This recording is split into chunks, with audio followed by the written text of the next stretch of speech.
Salam eli hormatly adamlar. Garaşdan bayaq bir taraf yurdumuzdaky täzelikler kimim habarlar bilen tanıştyrgan Watan habarlar gepleşmede başlaýar. Şogun hormatly prezidentimiz Gurban Gulberdimuhammedow Ministrler Kabinetiniň sany ulgamy arkaly nowatdaky mejlisine geçirdi. Onu döwlet durmuşynyň iler tutulýan meselelerini hem möhüm ritminamalaryň bir näçesiniň taslamalaryna seredildi. Salam hormat Minister Kabinetiň agzadary, beşoň Minister Kabinetiň sany ulgamy arkaly nowatdaky mejlisine geçirýär. Meclis ritminamalaryň taýýarlanan taslamalarına seredet şerim käwhem beýleki mehir aral maslahatlaşar. Hormat prezidentime sany ulgamy arkaly geçirilýän Ministrler Kabinetiň mejlisiniň gün tertibine geçip, ilki bilen Ministrler Kabinetiň başlygynyň ornatary müşrik wesiýet berdi. Vice-premier halkara mali guramalar bilen netijeli gatnaşyklary pugtulandyrmak boýunça alınıp bolýan işler barada hatabat berdi. Bellençäli häzirki wagtda ýurdumyzyň harit ýönlüjilerini gollamak hemde kiçik we orta telekeçik taslamalaryny maliýeleşdirmek maksady bilen ugurduş awraýyl düzümlerden beýikli şertlerde har serişlerini çekmek boýunça anyk çäreler durumşa geçirilýär. Şonuň bilen baglykda bir näçe anyk teklipler hormat prezidentimizden garamagyna götürildi. Hormat prezidentime de hatabat dinläp, ýurdumyzyň açyk gaplar täýadatyny ýerli durumşa geçirmek bilen dünýäniň dürli döwletleri hemde dürli ulganlarda uly tejribe we ýöňdewazy tehnologiýalary eýe bolan ýeri awraýyl halkara mali guramalar bilen netijeli gatnaşyklary ýola goýanlygyny bellädi. Biziň ykdysady we söwda hyzmatdaşlarymyz bilen gatnaşyklarynyň gerimi ýerli giňeýär. Gatnaşyklar täze depkine eýe bolýar. Dürli derejelerde gatnaşyklar işeňleşýär diýip hormat prezidentimiz aýtdy. Şonuň bilen baglykda geljegi nazarda tutup, gatnaşyklaryň anyk ugurlaryna uly üns berilmeliler. Ýurdumyzyň eksport kuwatyny artdyrmak we ony has doly durumşa geçirmek boýunça oýlanşykly çäreler görülmeliler diýip döwlet başlarymyz bellädi. Hormat prezidentimiz hödülünün teklibi degişli düzümler bilen birlikde öwrenmegiň bir urdugyny belläp, vice-premieri bu babatda anyk taşyklar berdi. Döwlet başlarymyz hususy ulgamyň işini kämilleşdirmegiň, öýrençigi döwre wagtlaşdyrmagy hemde diýipgünleşdirmegi, kompaniýalaryň we hususy kärhanalaryň täsir işlemegini, daşa ýurtlardan getirilýän haritlaryň orny tutýan öňleriň öňlüşiniň artdyrylmagyny hemde eksport ugurly köp taraply öňçülikleriň döredilmegini nazarlaýanyny bellädi. Soňky ýyllarda hususy kärhanalar özleri üçin bazaryň täze ugurlaryny, şolsanyna daşa ýurtlarda täze ugurlary anamly öýleşdirýärler. Şonuň bilen baglykda hormat prezidentime de türkmen telekeçileriniň taslamalaryny maliýeleşdirmek üçin daşa ýurt maýa goýumlaryny çekmegiň üren uly ähmetiniň bardygyna üns çekip, vice-premieri bir ugurda degişli görkezmeler berdi. Soňra Ministrler Kabinetiň başlygynyň ornatary Abdurrahmanow Türkmen Geologiýa Döwlet Korporasiýasy tarapyndan neftin gözlegine gönükdirilen gözleg işlerini geçirmek boýunça alınıp bolýan işler barada hatabat berdi. Häzirki wagtda garaltyny çykarmak işleri esasan Günmatar Türkmenistanyň Balkanýaka dowlagyna alınıp barýar.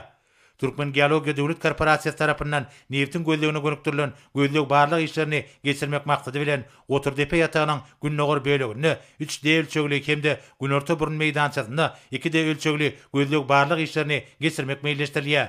Bu işleri ýerine getirmek üçin halkara bäsişe geçirildi. Onuň netijeleri boýunça ýeňiji saýlanyp alyndy. Hormat prezidentime de hatabat dinläp, neftin we TV gazyň çykaryşyny hemde gaýtadan işlenişini artdyrmagyň, ýurdumyzda we dünýä bazarlaryna uly istek bildirilýän dürli görnüşli neft himiýa önümleriniň önümçiligini ýokalandyrmagyň hemde görnüşlerini giňeltmegiň zerurdygyny bellädi. Şonuň bilen baglykda milli liderimiz täze geljek uly ýataklary gözläp tapmagyň atabyna neft gas ýanagynyň çygymal binýadyny ýerli pugtulandyrmagyň möhüm wezipe digini aýtdy. Döwlet başlarymyz ýurdumyzyň ähli tebitlerini, şolsanyna Hadarýaka dowlagyna geologiýa gözleg, geofizika barlyklaryny işleňleşdirmegiň möhümdigini aýtdy we vice-premieri bu babatda anyk taşyklar berdi. Şonuň bilen baglykda büýük barlyklaryň täze sany tehnologiýalary, döwrewap injamlary hemde program öpçünçligine ulanmak arkaly ýerine getirilmeginiň zerurdygyny bellädi.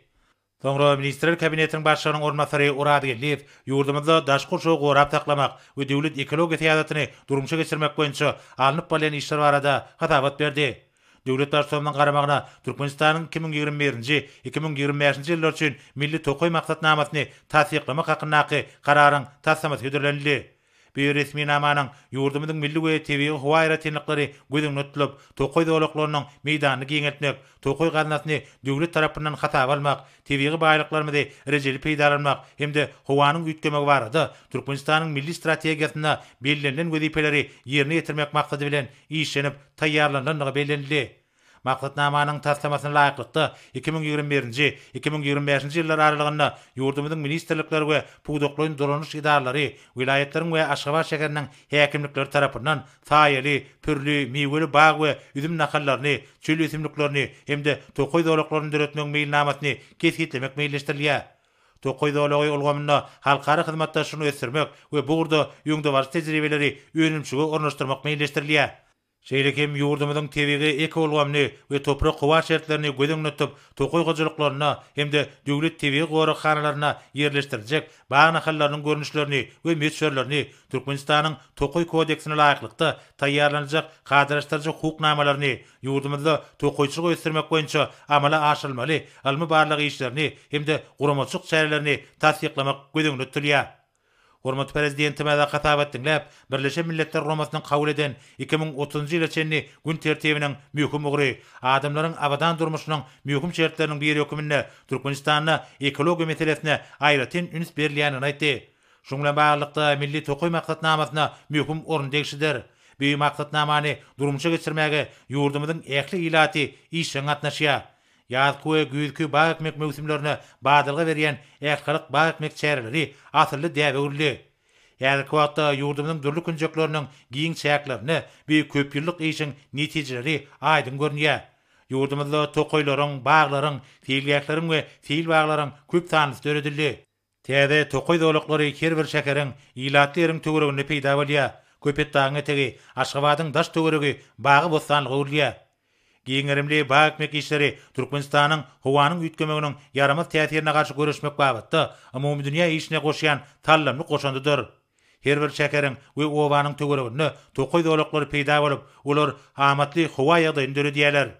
Hormat prezidentimiz Türkmenistanyň 2021-2025 ýyllar üçin milli tokoy maksatnamasyny tasdiklamak hakyndaky karary gol çekip, ony Sanyl Gomarkaly vice-primeri berdi. Hemde bu maksatnamany durmuşa geçirmek babatda anyk taşlyklar berdi. Soňra Ministrler Kabinetiniň başlygynyň ornmasary Durduliýew gözüçige diýen puwdoklaryna işleriň ýagdaýy, hususan Türkmenistanyň agyz suw üçinçiligi we suw sowuja ulgamlaryndan peýdalanmagyň düzgünlerini işläp taýýarlamak boýunça görülýän şeýerler barada hatabat berdi. Ilaty arasy agyz suw bilen ygtybarly üçin etmek hemde suw serişlerini gorap taklamak we ondan netijeli peýdalanmak maksady bilen agyz suw hakynda Türkmenistanyň kanunyna laýyklykda Gurulşyk we Binagarlyk ministrligi tarapyndan degişli resmi namanyň taslamasy taýýarlandy. Şonda güýberilen agyz suwynyň we lagym suwlarynyň mukdaryny hatap almak gözüň ötülýär. Agyz suw bilen üçinejiniň we agyz suwyny sarp edýäniň borçlary, hukuklary hemde jogapkärçiligi düzgünleşdirilýär. Hormat prezidentime de hatap etdiňler, ilaty arasy agyz suw bilen ygtybarly üçin etmek hemde suw serişlerini aýagyl saklamak we erejeli ulanmak meseleläriniň ýüreýän wajypdygyny belledi. Döwlet başlarymyz tebitimiziň tebigy howa şertleriniň aýratynlyklaryny nazara almak bilen suw üçinçiligi boýunça maksady laýyk işler geçirmegiň, suw serişleriniň gorlarynyň üstüne ýetirmek üçin täze mümkinçilikler gözlemegiň hemde bu urda barlyk işlerini hassa işin geçirmegiň wajypdygyny belledi we bu babatda vice-primeri bir näçe tawşyklar berdi. Soňra Ministrler Kabinetiniň başlygynyň ornmasary Üwedow internet ulgamyny döwre baplaşdyrmakda Türkmen Aragatnaşyk agentligi tarapyndan amala aşyrylýan işler barada hatabat berdi. Häzirki wagtda ýurdumyzda internet ulanjylarynyň sany barka artýar. Şeýlekem kärhanlarda we idaralarda, telekeçilikde we bilim idaralaryna internet ulgamyndan işin peýdalanýar. Vice-premier internet hyzmatlarynyň halk köpçüligine elýeterli bolmak üçin 2021-nji ýylyň fevralynda täze narhnamalaryň tasdiklanynyny, şoňa laýyklykda olaryň töleginiň 50 götermeçeni ardanladylygyny habar berdi. Şoňla baglykda Türkmen Aragatnaşyk agentligi tarapyndan maglumat geçiş ulgamyny kämilleşdirmek maksady bilen halkara bäsişe geçirildi.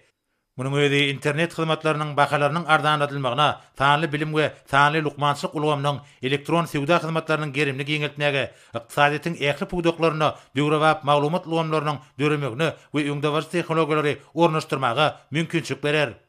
Hormat prezidentime de hatap etdiňler. Bugun ýurdumyzda ähli pugdoklarda tanlaşdyrmak, öýrençige ilmi işläp taýýarlamalary ornaşdyrmak boýunça maksatnamalaryň işleriň alınıp barýanyny, munyň pugdoklaryň işini döwrüň taramla laýyk kämilleşdirmekde aýratyn ähmeti iýdigini belledi. Türkmen Aragatnaşyk agentligi sanyl gomy ösdürmek we intellektual gonlaryň işlemegini üpsün etmek boýunça möhüm wezipäni ýerine ýetirýär. Döwlet başlarymyz kommunikasiýa toplamyny sanyl goma öwürmek meseleleriniň üstüne durup geçip, ýurdumyzyň ýöňde barjy tehnologiýalaryň esasyna köp ugurlary öýetçin alýan kommunikasiýa bolguny döretmäge, internete giňerimli el ýeterligi bilen bir gatarda Aragatnaşyk hyzmatlarynyň möçberini, hilini we görnüşini artdyrmaga gönükdirilen iri taslamalaryň tutuş toplamyny durumça geçirmäge girişlendigini aýtdy. Hormat prezidentime de döredilen şertlerden we mümkinçiliklerden netijeli peýdalanyp, degişi işleri maksady laýyk amala aşyrmagyň zerurdygyny belledi. Hemde vice-premieri bu wagtda anyk taşyklar berdi. Soňra Ministrler Kabinetiniň başlygynyň ornatary Mehmedowa şu ýylyň iýul aýyna geçiriljek döredilik çäreleriniň we medeni durmuş maksatly binalary açyp ulanmaga bermegiň tertibi barada hatabat berdi. Çäherleriň maksatnamasy şanly senlere başlanan duşuklary, beýeslikleri, sergileri we aýdym sadyl dawarlary, onlaýn masabatlaryny hemde wagt çäherlerini öz için alýar. Tomurky din jaş mögsüminde çağalar üçin dürli sport ýaşlaryny hemde beýeslikleri, milli oýunlary we üýüp gelýän nesli sagym durmuş ýölgesine çekmek boýunça çäherleri guramak meýilleşdirilýär. Iýul aýynyň 3-nji 10 günliginde Gurban bayramy münasibetli paýtagtymyzda we ýurdumyzyň vilayetlerine dürli medeni çäherler geçirilýär. Hormat prezidentime de hatap etdiňler. Iýul aýyna meýilleşdirilen medeni çäherleriň ähmetiniň ýokary guramaşyk derejesine geçirilmeginiň wajypdygyny belledi. Şol çäherler halkymyzyň ägir türlü dörejik kuwatyny açyp görkezmeliler. Medeniyet lugamynyň işgärleriniň hüner satdygyny ýokarlandyrmaga, täze ekinleri ýüze çykarmaga ýardam etmeliler. Döwlet başlarymyz ýöňümizde çäherleri we medeni durmuş maksatly desgalaryň açylyşy bilen bagly dawarlary geçirmek hemde adamlary tagdyn durmuş ýölgesine çekmek boýunça düşündiriş işlerini iýişleşdirmek babatda vice-premieri anyk taşyklar berdi. Soňra hormat prezidentime şeýle diýdi. Mehmedow, Minister Kabinetiniň başlygynyň welaýatlary jogapkar edip belirlenen normalar. Biz şöyle ýurdumyň her welaýatynda köp ugurly ajaýyp binalar bolan Türkmeniň ak oýlaryň hem gurulşyny tamamlaýar. Türkmeniň ak oýy binalaryň diýip bolan halk medeniyetini gowrap saklamak we mesirmek. Jemgyýetçilik etkilerini ekonomikdanmak üçin niýetlendigini sizem ýaşladyk gelýär. Sefer howasçylar dörejiligini belki howasçy hem dörejilik başlanýyşlaryny we milatyň durmuş işçiligini gollamakda. Raýatlaryň boş wagtyny dinç almany gollamakda ak öýlerin ähmeti uludur. Şoňra da ol ýerlerde ilkinji ýyllardan aýdaly drama, sadly opera, balet, sir, estrada we gurujak toplaryny döretmek boýunça işleri geçirmeli. Şeýle hem teatr, aýdym saat hem toplaryny şekillendiriş we amaly soňut studiýalarynyň beýlekem halk hem de tekniki dörejilik hem toplarynyň işine hem ýoly goýmaly. Umman Türkmeniň aýlary welaýatlaryň medeniyet merkezlerine hem öwürmeliler. Mehmedow ýurdumyzda iň gowy Türkmeniň hem ak öýüni kesgitlemek boýunça hem bäsleşigi geçirmek meselelerini öwreninde tekliflerini berin. Soňra Ministrler Kabinetiniň başlygynyň ornatary Gelin Ýazyw Türkmenistana ýokunçly herketleriň öňüni almak we garşysyny görüşmek boýunça 2021-2025-nji ýyllar üçin milli strategiýany taýýarlamak boýunça alınıp bolan işler barada hatabat berdi.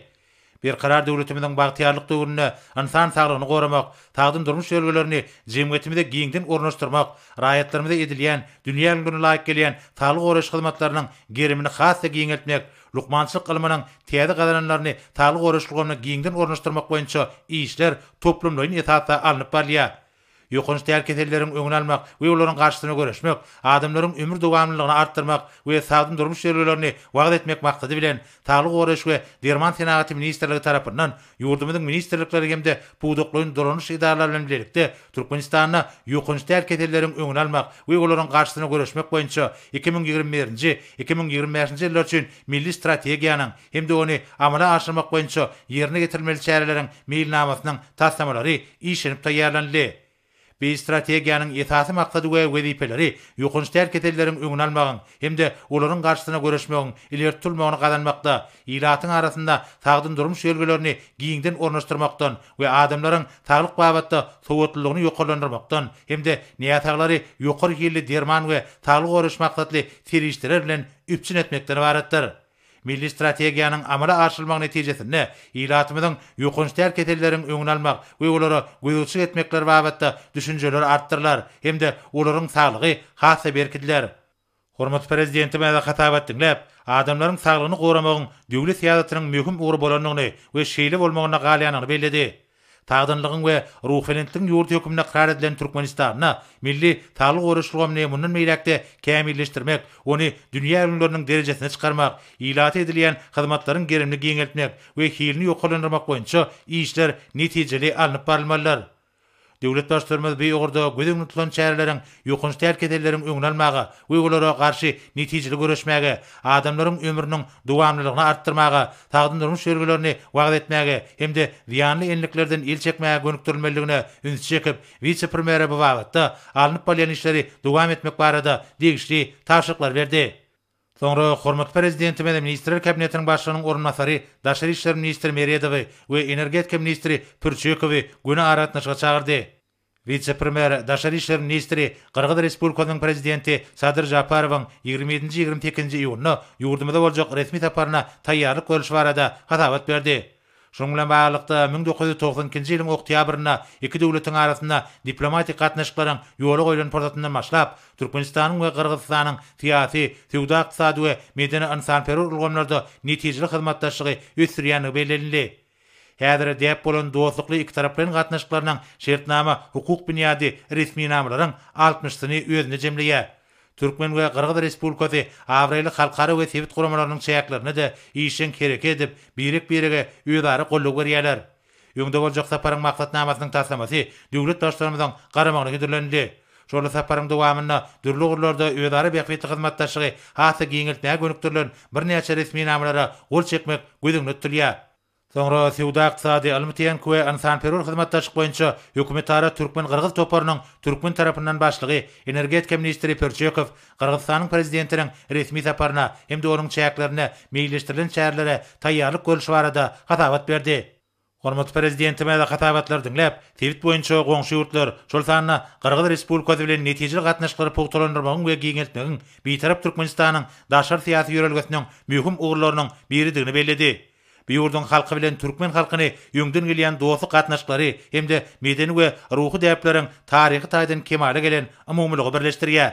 Şoň bilen baglykda milli liderimiz iki taraplaryň we köp taraplaryň görnüşde üstünlikli ösürilýän döwletara gatnaşyklarynyň ýygyderlik häsiýetini kanagatlanma bilen belledi.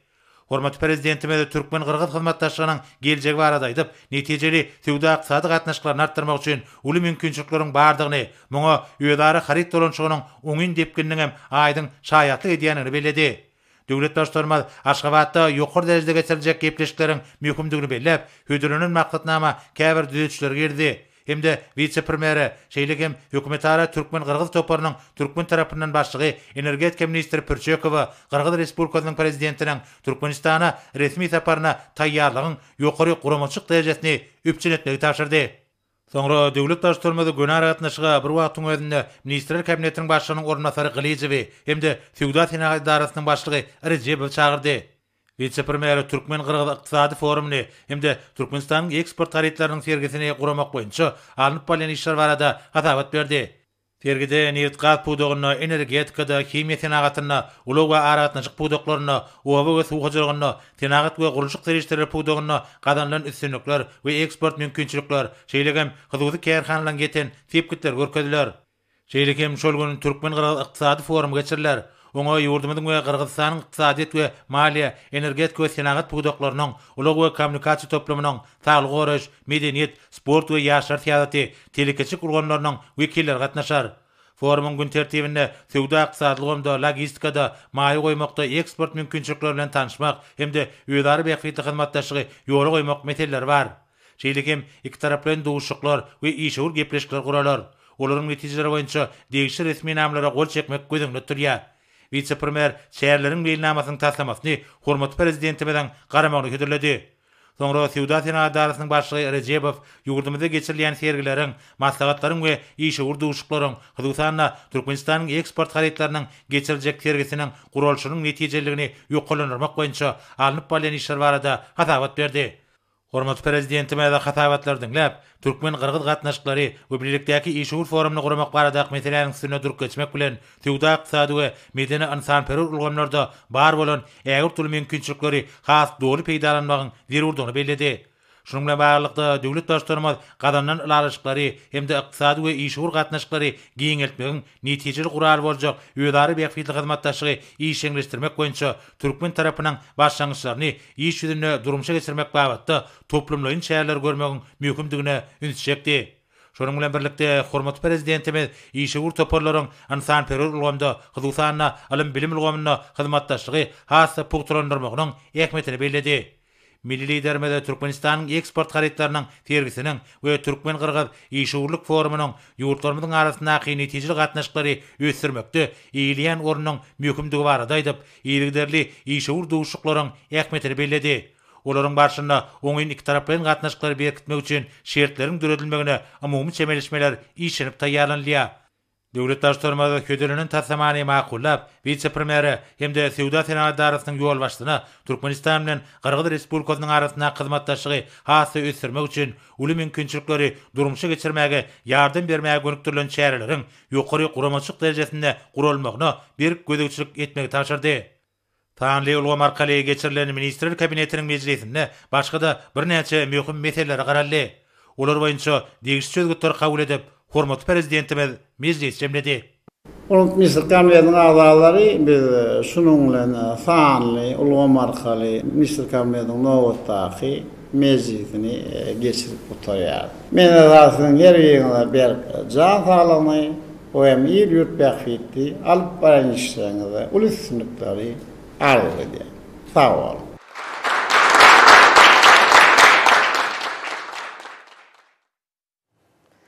Enne bolsa Türkmenistanyň prezidentiniň gol çekar etminamaty bilen tanşedýäs.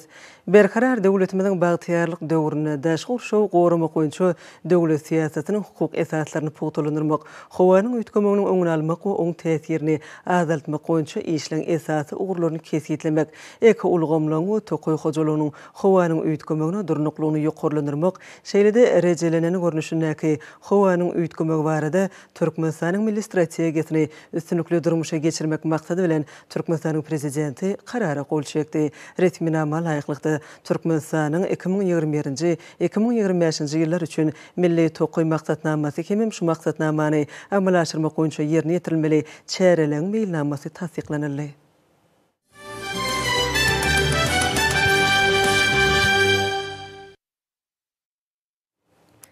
Häzir bolsa hormatly prezidentimiziň matmuly prawy Türkmen halkynyň garaşsy döwletlik taglimaty adly halkara maslahatyna gatnaşlary ýeren gutlugy bilen tanşedýäs.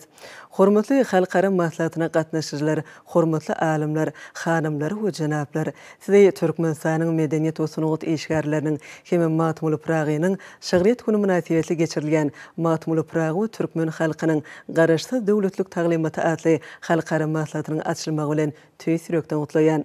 Türkmenistan paraxatçylyk we anaşmaň watyny diýilip aglan edilen ýylla Amerika, Ýewropa we Aziýa iklimleriniň ilim, bilim we dörejilik işgärleriniň wekillerini özüne jemleýän bu halkara maslahatynyň netijeli geçiriljekdigine durdana şagyrlar bilen dünýä özüni tanadan matmuly pragynyň nusxuluk durmuş ýoluny dünýä edebiýatynyň altyny hazinasyna giren baý hem gymmatly edebi mirasyny Türkmen halkynyň döwletlik ýörelgelerini öwrenmek boýunça hyzmatdaşlygy hasam giňeltmäge ayratin goşunt boljokdygyna berk ananyan.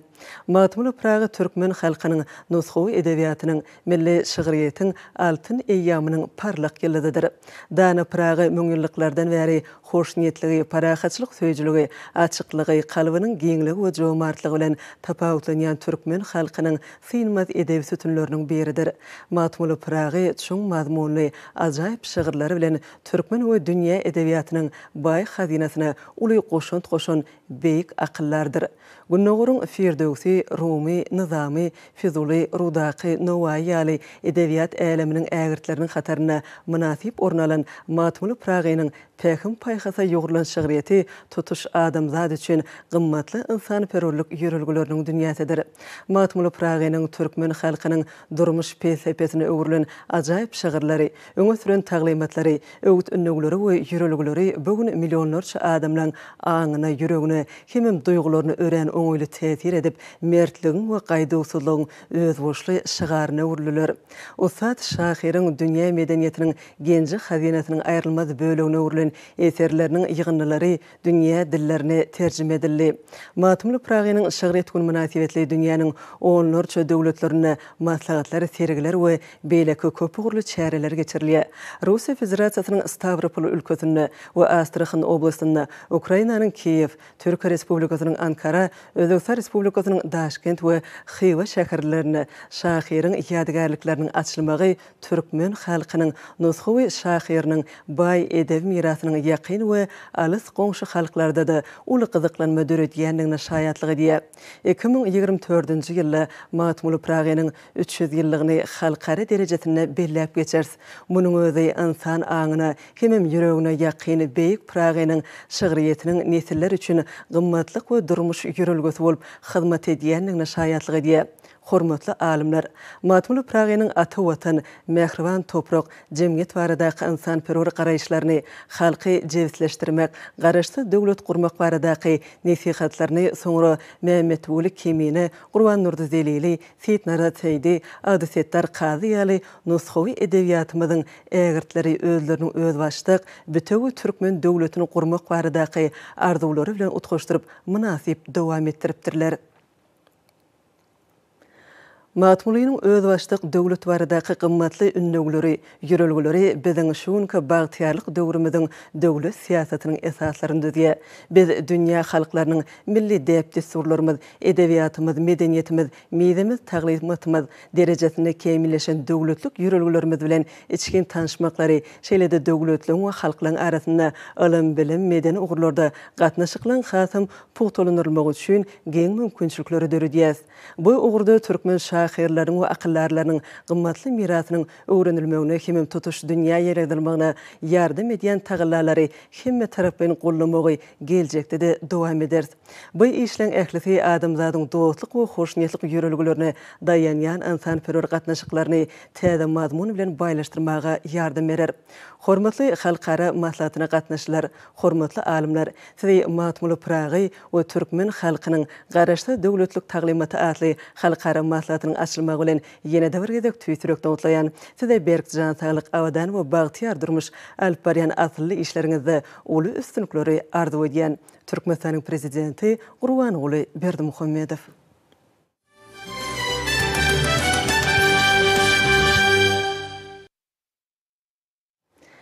Şogun Jemgyýetçilik goramalarynyň merkezinde Türkmenistanyň prezidenti hormatly Gurban Uly Berdimuhammedow dünýäde ikrar edilen lider atly maslahat geçirildi. Oňa ýurdumyzyň Milli Geňeş Mejlisiniň we halk maslahatynyň jemgyýetçilik goramalarynyň ýolbaşçylary, siýasatçylar, köpçülikle habar berişdirişleriň wekilleri, ýokary okuw mektepleriň professor, mugallimler gatnaşdylar.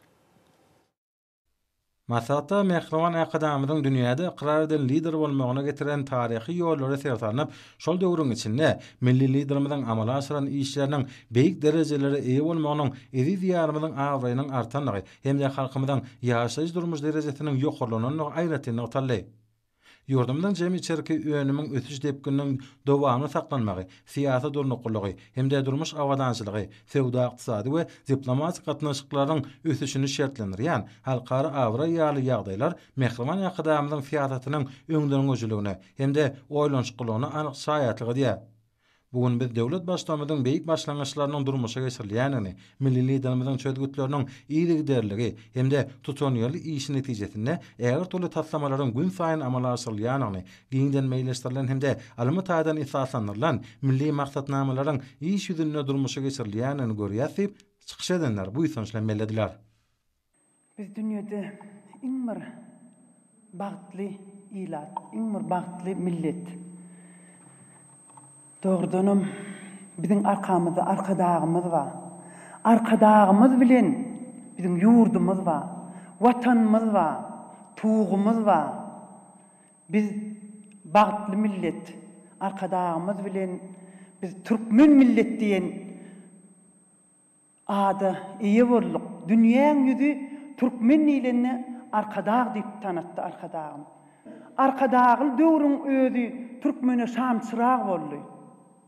Türkmeni täzeden dünýä bir zöhre ýyllyk edip tanatdy. Arkadağımdan ilham alyp ýaşaýar. Arkadağımdan gözellik alyp ýaşaýar. Arkadağımdan juwanlyk alyp ýaşaýar. Günümüz atuda dogýar, günümüz atuda ýaşaýar. Dünýede näme iň gymmat zat? Hiç bir kuwatlyk bilen, hiç bir baýlyk bilen alyp bolmaýan zatlar we atman atudalygy, ýurt parahatçylygy. Arkadağım onu bir de peşkeş edip oturahini. Şular ýaly beýik arkadağly ýurtda ýaşamaň özi beýik millet bolmaklyk şol. Goňşutynyň ýüregi ynjasa arkadağım tara tapanok. Şonu hemmämiz bilýär. Sebäbi ol şolar ýaly maşgalada terbiýe alan.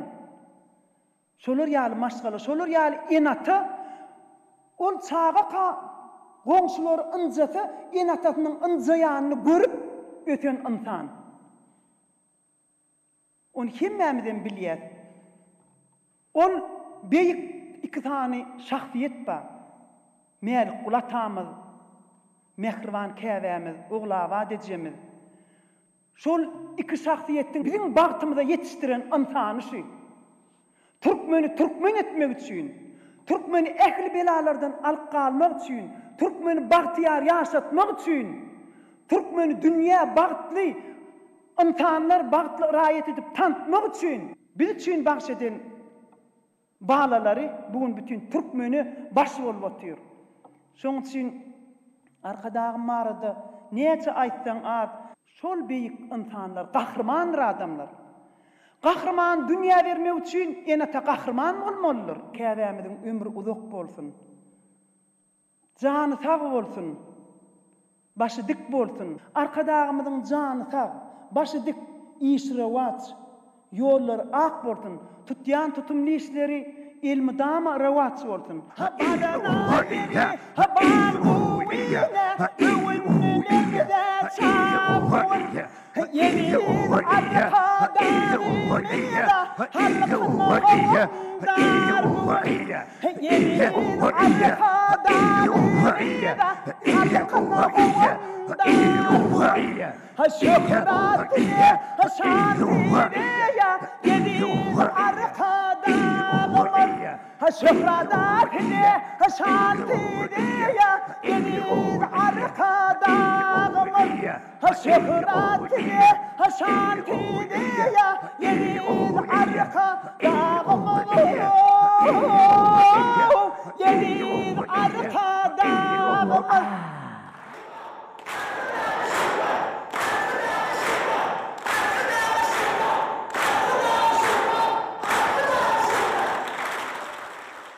Hakikaten el halka yol görkezmek bar, şol ýoly açyp, şol ýoly döredip, şol dogry ýolanyň el halky öňe alyp gitmek bar.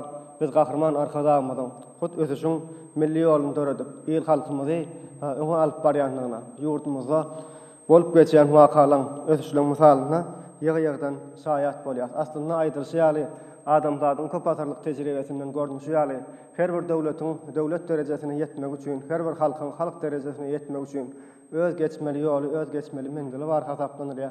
Şol mendiliň uzynyny okyş halgam, gönden hony şol ýolla, şol halkyň başyny çeken liderlere bagly bolýar. Hormatly prezidentimiziň baş tutanlygyny ýyllar ýaňy-ýaňlara çenli, biziň hyýalymyzyň ýetip bilmedik mendillerini ýetirdi, biziň hemmämizi döwlet durmuşynyň, ýurdumyzyň ähli sebitleriniň ösüşi şuny aýdynlygy bilen görkezýär. Şu günler ýurdumyzyň günnägör sebitinde medeniýet hepdeligi dowam edýär. Şu hepdelik diňe bir dörjülük eşgärlerini milli medeniýetiň döwretinde dowşuran çäre bolmakdan has giň germe has bilen derejä eýe. Muny hormatly prezidentimiz şeýle bir ýokary derejede ýola goýdy. Aslynda şol geçirilen sebitinde şu hepdelik her ýyl kaçan desgalyň ulanylmaga berilmegi bilen şoňa bir aýratyn taryhy dereje berilýär şu hepdeligi. Şu hakykatan näme görkezýär? Eň uly sunwatyň ýaşaýyş sunwatydygyny görkezýär. Eň beýik medeniýetiň gorulmak medeniýetidigini görkezýär. Hormatly prezidentimiziň dörjüligi diýilende diňe bir sefer eserlerde şol dünýä ýalyky eň ýurdumyzyň ýüzüne şol täze desgalar bilen, kaçan binalar bilen Türkmenistanyň täze taryhynyň täze terjime halynyň ýazylmagydygyny aňlady. Hakykatdanam şu günkü Türkmenistan gözümizden onu bolup geçen işler biziň gahrman arkadamyzyň gaýtalanmajak eseri dörjüligiň beýik nusgasyny görkezip tutuş halkymyza alham berýär. Diňe öňe diýen beýik ogullan medet tapdy.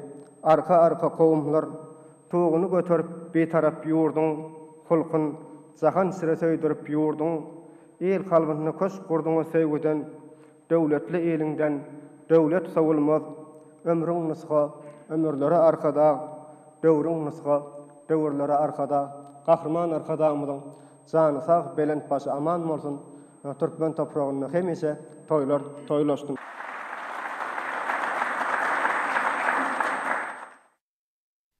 Belenşe ýaly goýulan hyzmatdaşlygyň esasynda anlap barylan işleriň netijesinde milli ykdysadymyzyň eksport mümkinçilikleri, daşary ýurtlardan getirilýän haritlaryň orny tutýan önümleriň önülüşi ýokarlany. Türkmenistanyň elektron enjam senaty ýokary dep bilinýär. Türkmen önüm enerjileri, hojalyk we durmuşda ulanylýan tehnikalardan başlap, kompýuterler reçenli enjamlaryň täze görnüşleriniň önümçiligini özleşdirdiler. Milli liderimiziň eksport ugurlyk hemde importyň orny tutýan täze pudoklary ösdürmekde telekeçiligi aýratyn ähmet berip, işewlere halkara derejeli howa menzillerinden başlap, awtobanlaryň dağmagdan baýlaşdyrjy senat kärhanalarynyň gurulşyna çenli ören jogapkärlik tapsamlary durmuşa geçirmegi ynanýanyna belenip geçildi. Döwlet başlamagy halkymyzyň taryhy medeni mirasyny aýyly saklamagy we artdyrmagy, ýurdumyzda dol derejeli dörjülük işi üçin ähli şertler döretmäge hemişe ulunserýär. Milli liderimiziň aýratyn ähmet berýän esasy ugurlarynyň birinde insanyň saglygy bilen baglanyşylar. Herki döwürde Türkmenistana raýatlarymyza lukmançylyk hyzmaty, herki zamanyň talaplaryna laýyklykda üpjün edilýär. Saglygy we jarşy keselleriň öňüne alyş edaralarynyň ulugamy ýyl saýyn giňelýär. Oň maddi enjamlaryň binýady täzelenýär. Inäniň we çağanyň saglygyny gorumak, ýurdumyzda beden terbiýany we sport etdirmek, ilatyň bu ugurdaky işçiligini ýoklandyrmak hemde ziýany inliklere garşy göreşmek bilen baglanyşly meseleler hemişe döwletimiziň üns merkezinde durýar. Aýratynam Türkmenistanlary mehriban akadamydan görüllüsi, mysal üçin döwlet başlamynyň köpçüliklerin velosiped sürmek boýunça görüllüsi ruhlanyrýar. Mehriban akadamynyň şeýle çäýleri gatnaşmagy diňe bir wakanyň özüniň däl, ýa-da milletiň saglygy bilen baglanyşly taslamalaryň ählisiniň ähmetli derejesini ýa beden we ruhy hemde ahlak sagdynlygyň toplumlaryň milli ulgamyny kemale getirmegiň döwlet syýasatynyň esasy ugurdugyny aýdyn şaýatlygy diýär. Enäniň mehrini, enäniň söýgüsini, enäniň insana berýän güýjüni biz şu berkarar döwletde, şu bagtyar döwürde görýäs. Edip arkadagymyz men şu gün haýsy mendile getip nähili belentliklere yetiren bolsa, ol güýç men mehriban ejemiň dilegleridir diýen sözleri hemişe gursoňda ýanglanýar. Sebäbi enäniň ak batasyny alyp, enäniň bir mehrini duýup ýaşaýan insanyň dünýäde ikrar edilýänligini tarih görkezdi. Dünýäde ikrar edilen milli liderimiziň öz mehriban käbesine goýýan hormaty bilen dörjülük sunwatyny, onu da döwleti döretmek, döwleti ýöretmek sunwatyny belent derejelere göterenligini, hut şol beýik ýürekden gaýdýan mehrin güýji bilen giň dünýä täze bir ýagşy päli, täze ýagşy niýeti paýlap bilýän beýik insany öwrenligini biz mydama öz gözümüz bilen görýäs. pederlerin pentlerinden göwne maksat tutanım, ata-baba ýolu bilen beýik döwre ýetenim, ykbalyň çapy ýodasyň ak atyna utanım, bugün bagtly ene, çaga, bagtly ata watanyň, siz türkmeniň mehribany, gahrmany arkadag diýen halkymyz bar. Öz ilinin gahrmanyny, yüreklerinin mehribanyny öwren halkymyz bar. Edid arkadamyzyň mübarek gadamynyň, mübarek nazarynyň düşen her bir pursaty toýa dönýär. Her bir pursaty taryha altyn harplar, zer harplar bilen ýazylýar. Rawlar annak zamanyna rowaýat kılar erdiler diýip nice destanlary öz halkyna miras goýan milletimiziň bu döwletli döwrany bir destanyň, bir kyssanyň ýa-da bir ömrüň, bir döwrüň waspyna doldurup bolmaz. Onu hengamlar, asırlar aýdym edip aýdar, gaýtalar. Çünki bu görülmedik eýýam, bu eşretli zaman edid arkadamyzyň ene diýen gudratly güýçden ýüregine mehr alyp, aňyna pehim alyp, giň dünýä ýapan ajaýyp serpaýdyr. Bakydyr alkyşlaýyň ömrü, şasy bilen uçar ýylleriň göwni, owaza dolduran diýary döwri. İl halkyň diline edid arkadag, yürekliň törünne edid arkadag. Belen teňlerde ýanglanan aýdymdyr saatlarda edid watanymyza söýgü, oň ajaýyp geljegine bolan anam, öz halkyny döredijlik, parahatçylyk we gullap etiş ýoly bilen öňalp barýan mehriban akadamyda buýsanç, uly hyjy bilen wasp edildi. Häzir kunlarda gyzgalagyny dowam edýän galla orogyny, şertnamalaryny, borçnamalaryny üstünlikle ýerine ýetirýän etraplaryň sany gün saýyn artýar. Balkan welaýatynyň Etrek, Daşow welaýatynyň bolumsaz etraplarynyň hasyly ustatlary buğdoý öndürmek şertnamalaryny, borçnamasyny üstünlikle ýerine ýetirdiler. Balkan welaýatynyň Etrek etranyň babaday hanlary bary bolan geň mümkinçilikleri netijeli peýdalanyp, buğdoý öz wagtyna etrepsiz ýagnaman hötdesinden geldiler. Meýlamany üstünlikle ýerine ýetiren babaday hanlary şoňlary ekin meýdanlarynaky hasyly soňky denesine çen ýygnap almagy gowşamaýan depkinne alyp barýarlar. Ýetişdirilen bol hasyly öz wagtyna hemem ýetkisiz ýygnap almakda hormatly prezidentimiziň daşary ýurtlardan satyn alyp beren ähli amatlykları bolan kuwatly kombaýnlary käreni daýyxanyň anamly daýanjyna urly. Kemil galla orjy kombaýnlar mögsümiň bütün dowamyna bökdöşde işledildi. Tawşarlan hasyl üçin hasaplaşyň öz wagtyna ýoly goýulmagy hasyl usatlaryny zähmet ýeňişlerine ruhlandyrdy. Şonuň üçin hem käreniçleri buğdoý orlan meýdanlardaky samyllary ýygnap almak, ol ýerler güýdük buğdoý ekişine ýergödünden taýýarlamak üçin sürmi işlerine de eýgemden gurumçylykly girişdiler. Käreniçleriň mülkdarlaryň ýer eýleriniň ýerginsiz taýlanlary bilen gazanlanyp ajaýyp zähmet ýeňşi Etrek etranyň babaday hanlaryny çeksiz buýsundyrýar. Halal işläp baýatmak bagtyna eýeden hormatly prezidentimize kalplary alkyşdan doly Etrekli hasyl usatlary şoňlar geje günüň dowamyna meýdanlardaky gallanyň soňky denesine çen ýygnap mukaddes garaşdyrlygymyzyň nişanly 30 ýyllyk bayramçylygyň bellenjek ýyly bolan Türkmenistan parahatçylyk onaşmaň watyna gelene belen sepketleri beslemek üçin hasam gaýratly zähmet çekýärler. Daşow welaýatynyň bolumsaz etrawynyň daýhan birleşikleri hemem hususy ýer eýleri Türkmenistan parahatçylyk onaşmaň watyna geleniň buğdoý orogy mögsüminiň öň hatarlaryna bolmagy başardylar. Hormatly prezidentimiziň welaýat hemem etrap häkimleriniň gatnaşmagyna sany ulgam arkaly geçiren iş maslahatyny öňde goýan wezipleriniň ýerine ýetirilýändiginiň aýdyň suwtnamasy bolan zähmet ýeňişleri gallaçylaryň we olun hyzmatdaşlarynyň tutan ýerli zähmetiniň aýdyň misalydyr. Şoňlar gallaçy ýer eýeleri köp zähmet seňnerilip kemale getirilen hasyly ýetkisiz ýygnap almagy we ýyly has ýokary netijeleri beslemegi öz öňlerine baş maksat edip goýdular.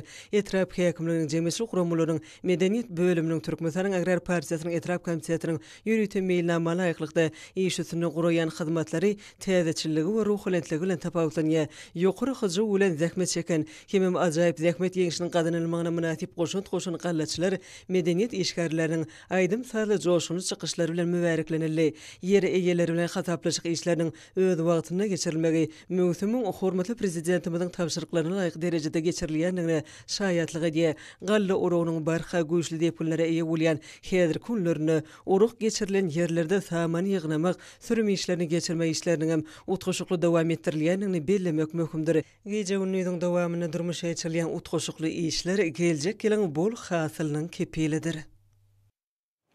Yurdumyň owa hojuluk toplumyna azyk howpsuzlygy ugruna halkara hyzmatdaşlygy atly maslahat geçirli. İş şirketinde betlenen halkara maslahaty degişli meseleleri boýunça pikir alşyldy.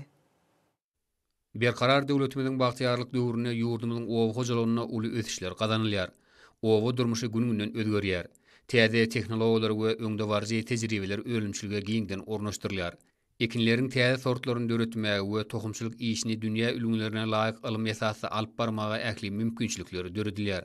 Bular barada gurrunlar saly uly marhal geçirilen halkara maslahatyň içinden erşarasy bolup geçdi.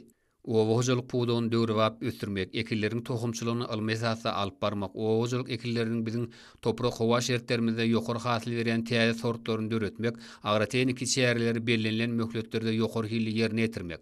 Suwuruş suwuny rejeli we taşytly ulanmak, ekologiýa meseleleri babatda birnäçe anyk wezipler boýunça daşyryw hyzmatdaşlar bilen pikir alşmalar işen häsiýete betlendi. Hormatly prezidentimiziň owa hojulugyna özgertmeleri ýurdumyzda owa hojuluk ekillerinden ýokary we durnukly hasyl almagy, tohumçylyk işini hasda kämilleşdirmäge we bu urda halkara hyzmatdaşlygyny işeňleşdirmäge, ahyrky netijede azyk howpsuzlygyny pogtalandyrmaga gönkdürilenler. Türkmenistan Paragatçylyk Onaşmagyň watana gelende medeniýet usunugy işgärleriniň hem matymly Pragynyň şagryet gününiň şanyna ýurdumyzyň Liverpool vilayatyna geçirilen medeniýet hepdeleriniň çäklerindäki bayramçylyk çäreleri şadlyk şowkuny betlenip ýokary ruhlanykda dowam edýär. Ýurdumyzyň ýazyjy şahyrlarynyň, dörejlik işgärleriniň, aýdymçylarynyň, bagşy sadanalarynyň medeniýet sunugy ulgamynyň wekilleriniň gatnaşmagyna geçirilen medeniýet hepdeleriniň nowatdaky gününiň dawaralary täsirli pursatlara baý boldy. Joşgul Jeyhunyň ýakasyna uly şowkun bilen dowam edýän medeniýet hepdeleriniň nowatdaky gününe ýazyjy şahyrlaryň, tanymal dörejlik işgärleriniň, medeniýet sunugy ulgamynyň wekilleriniň gatnaşmagyny diýarymyzyň Günnogry vilayatynyň medeni we taryhy ähmiýetli Astana baba daýahatyn ýaly gadymy ýadygarlyklarny gurulan gezelenişler täsirligi özüni çekijiligi bilen tapawutlandy. Liverpool vilayatynyň Kerki şäheriniň merkezinden 10 kilometr günwatarda Astana baba owasynyň çägine ýerleşen Astana baba binaga toplumy arxitektura ýadygarlygy bolup, oň ilki başdaky binýada 10-njy asyrda gurulypdyr. Binagarlyk toplumynyň en gadymy imaraty mesjitdir. Beýik Ýöpek ýolunyň ugruna ýerleşen bu gadymy arxitektura ýadygarlygy bilen baglanşykly maglumatlar hem riwayetler gedelençe gatnaşýan ýurdumyzyň çarýanynyň gelen mehmanlarda uly gyzyklanma döretdi. Liverpool aýtyň demir gadygyna däne wetranyň çägine ýerleşen daýahatyn kerwansaraýyna gurulan gedelenjem täsirli pursatlara baý boldy. Günnogoryň binagarçylyk guruluşynyň ajaýyp nuskalaryny özüne jemleýän bu gadymy bina 11-nji 12-nji asyrlara degişli hadaplanylýar. Kerwansaraýyň taraplary ine dördüli görnüşinde gurulup 23 sany ululy keçeli jaýlardan has takygy hüjrelerden ibaretdir. Kerwansaraý öz döwrüne gadymyýetiň çoňluklarynyň gaýdýan dünýä sivilizasiýasynyň ösmegini medeniýetleri, dost dogunlyk hem sowda ykdysady gatnaşyklary jewitleşdirmekde möhüm orny egelen Beýik Ýöpek ýolunyň ugruna ýerleşip Amul Harizm aralygyny kerwanlyň esasy düşelgesi bolupdyr. Şeýle mazmunly gezelenişleň biri vilayatyň medeniýet sunugy dörejlik işgärleriniň gatnaşmagyna Günnogoryň beýik söz ustady akyllar şahyrymyz Magtymly Pragynyň nazary düşen Halaç etrawynaky Idris Baba medresesine guruldy. Bu gadymy bilim ojagy 18-nji asyra degişli bolup, deszanyň taryhy, guruluş aýratynlyklary barada berilýän maglumatlar köplerde uly gyzyklanma döredýär. Gezelençiň dowamyny öz döwrüne medreseniň sebitde ylmy bilimi ösdürmekdäki ähmiýeti barada gyzykly gurrunlar edildi. Ajaýyp zamanamyzda beýik şahsiýetlerimizi tersegine gallyryp, uluň ömür dörejiligini, milli mirasymyzy, taryhymyzy, erki döwürlerden gelýän türkmen medeniýetini çoňury öwrenmäge giň mümkinçilikler döreden gahrman arkadagymyza çäksiz hoşallyk sözler aýdyldy. Medeniýet hepdeleriniň çäklerini Türkmenabat şäher medeniýet öýüne Oğuzhan adynaky türkmen film birleşigi tarapyndan düşürilen kinofilm bilen görkezilçi çäreleri guruldy. Kinofilmleri uly ýaşlara aýtlarymyza şeýlede körpe nesillere niýetlenip dörli temalary öz içine alýar. Çağlar gyzyklandyran owada bolan waka kinofilmi şunuň ýalym körpe jeglerimiz üçin gyzykly multifilmler dörli ýaşlara aýtlan öňsüni özüne çeken göröglüýüniň döreşi, Jeyhunyň ýakasy, ene toprak, ülkämiň kuwatly ganaty, meniň kakam owaz, aktyor, keýmilligi ýol filmleri tomoşaçylar tarapyndan gyzgyn kabul edildi. Bu ýerde durmuş kıssasy ady bilen kino aktyorlar bilen gurulan dörejlik dowuşugym özüne çekijäi täsirli pursatlara baý boldy. Kino sunugynyň wekilleri bilen geçirilen gyzykly dowuşykdy keşipliň döredilşi, täsirli kino eserleriniň döredilmegi üçin kino sunugytyny bellerleýän talaplar, bu sunugutun görnüşleri we aýratynlyklary barada giňişlerini gurrun edildi. Medeniýet hepdeleriniň çäklerini Seýdnazar Seýdadynaky Türkmen Döwlet Mogollumçylyk Institutuna geçirilen dörejilik dowuşugy ören täsirli boldy. Medeniýet hepdeleriniň çäklerini Türkmenawa şäheriniň betaraplyk selgähindäki açyk meydançada Balkan we Daşa welaýatläriniň aýdymçylarynyň dörejilik topurlarynyň çykyşlary uly ruhlanetlige beslendi. Oňa gatnaşyjylar halk keňleri bilen häzirki zaman aýdymlarynyň joşuly taýtlaň sazlaşygyndan lezzet aldylar. Hormatly adamlar, ene bolsa ýurdumyzyň welaýatlaryna we paýtagtymyz Aşgabat şäherine şuň 25-nji ýylyna saat 20-den 26-njy ýylyna saat 23-ni boljak we barada Türkmenistanyň Howama Mutuglugynyň berýän habary bilen tanyş boluň.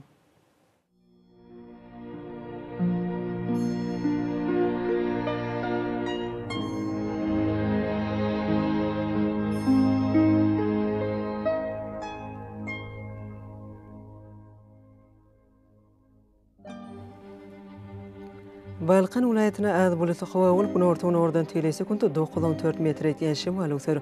Howa gejesine 25-30 gradus mayl, gündüzüne 36-41 gradus ysy bolar.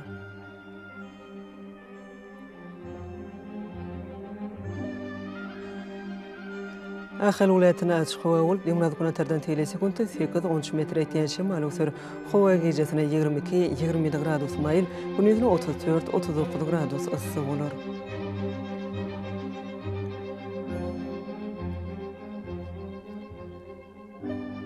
Mara welaýatyna açyk howa bolup ýymnadygyna ordan tele sekund 9-14 metr etýän şemal öser.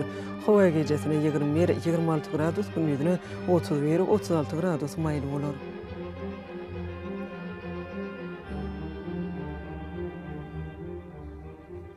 Lewap welaýatyna açyk howa bolup ýymnadygyna ordan tele sekund 9-14 metr etýän şemal öser. Howa gejesine 20-25 gradus mayl, gündüzüne 32-37 gradus ysy bolar.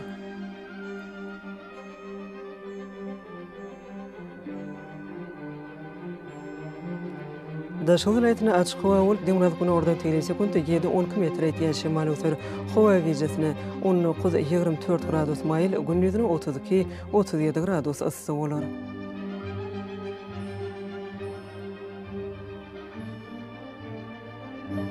Paýtagtymyz Aşgabatda açyk howa bolup ýymnadygyna tardan tele sekund 8-10 metr etýän şemal öser. Howa gejesine 24-26 gradus mayl, gündüzüne 36-38 gradus ysy bolar.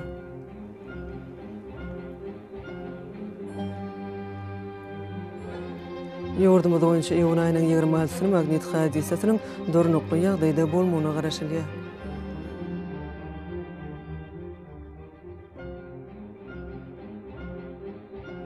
Eziz vatandaşlar, häzirki wagtda howanyň düzümini tozan bölejikleriniň möçberiniň qadadan 8 göterim artmagy bilen baglanşykly howa şeritleriniň adam bedenine getirýän oňaýsy täsirleriniň öňüni almak üçin agyzy burun örtüklerini ulanmagy, şeýle-de Thomas Paslyna howanyň derejesiniň ýokary galýan günlerine pasla görä giyinmek maslahat berýär. Mehriban eleşler, bu düzgünleri berk berjaýsaňyz ýylyň eslenik Paslyna öz saglygyňyzy gorap bilersiňiz. Mehriban adamlar, şonuň bilen watan habarlar gepleşigimiz jemleýäs. Berkarar döwletimiziň bagtyarlyk döwrüne ata watanymyz Türkmenistan ähli wagtlarda ötüşler ewetlenýär. Ähli ötüşlüň özünde bolsa halkyň bekbidi bar. Çünki biziň ýurdumyzda döwlet adam üçindir. Hoş wagtyňyz.